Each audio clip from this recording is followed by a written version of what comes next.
Hello everyone, my name is June Aculyador and today I will be reporting on the nationwide simultaneous earthquake drill through the lens of Social Impact Evaluation Framework.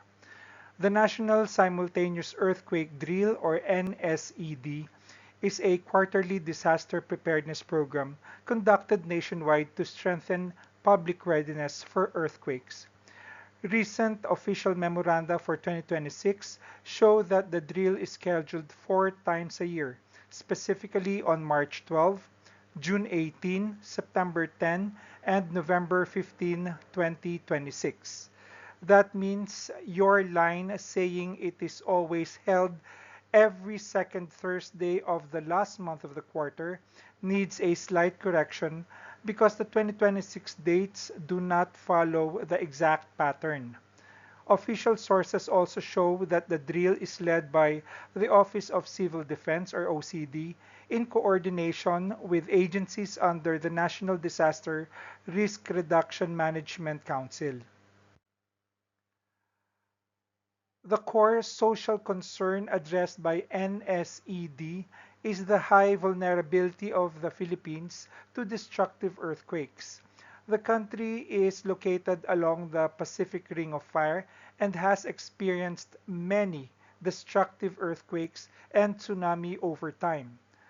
PhilVox has long emphasized that earthquake awareness and preparedness are essential because strong shaking can trigger multiple hazards, including structural collapse, liquefaction, landslides, and tsunami.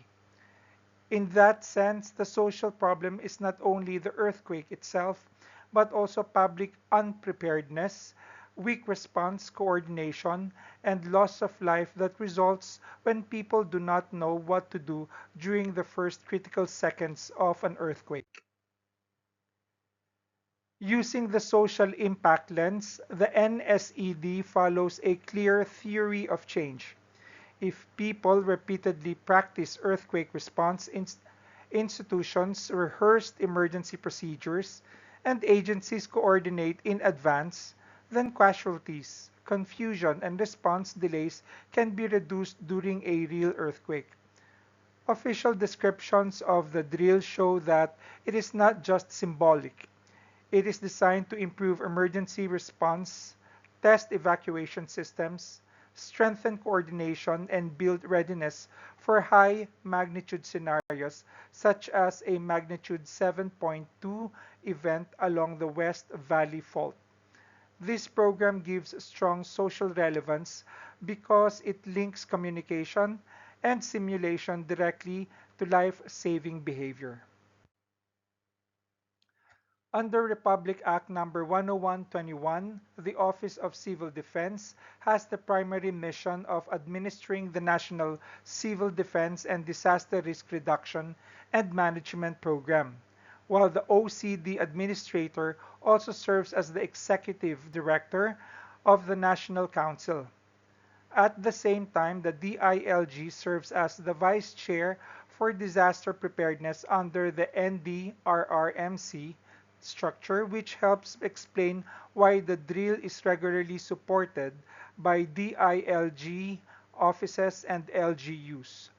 This institutional setup matters in a social impact evaluation because it gives the program high legitimacy, policy backing, and nationwide administrative reach.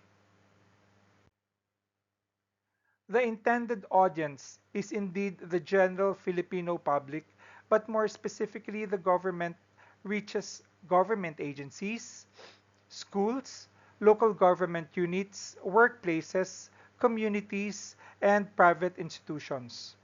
Official and public reports show from 2026 indicate that participation from national agencies, universities, local governments, and field offices indicating that the drill is designed as a whole of society preparedness exercise rather than a narrow government only activity. In social impact terms, this broad reach is a major strength because earthquake preparedness requires both individual action and institutional coordination. Categories listed: advocacy, IEC, community organizing, capacity building, monitoring and evaluation, and alliance building fit the NSED well. The program uses IEC and advocacy through repeated public reminders about duck, cover, and hold. It supports capacity building by rehearsing evacuation routes, head counts, emergency team roles, and incident response. It also shows alliance building because OCD, NDRRMC, member agencies, LGUs, schools, and technical agencies such as PhilVox participate together. There is also evidence of monitoring and evaluation since DepEd memoranda for the 2026 drills required schools to submit reports, photos or videos, and post-drill evaluations. A more careful phrasing, though, is that community organizing is present but unevenly visible. Some drills are clearly community-based, but many publicly documented activities are still centered on offices and institutions. From a social impact evaluation framework, the NSED shows strong outputs but only partial, public visible outcome evidence. The outputs are clear: nationwide drill schedules, synchronized alarms, evacuation exercises, tabletop simulations, documentation, and post-activity reports. The likely short-term outcomes are better recall of safety procedures, better evacuation discipline, stronger institutional readiness, and improved interagency coordination. However, what is less visible in public-facing materials is the long-term evidence, such as whether repeated drills improve household preparedness, improve social outcomes during actual earthquakes. So the program appears highly relevant and operationally useful, but its measurable long-term impact is harder to prove from public documents alone. The NSED performs well on sustainability because it is institutionalized, nationwide, and recurring. It is not a one-time campaign. It is embodied or embedded rather in the state's DRRMC system and reinforced by schools, agencies, and LGUs. On equity, its strength lies in its universal public safety purposes, but its weakness is that participation quality likely varies by localities, resources, school capacity, and organizational readiness.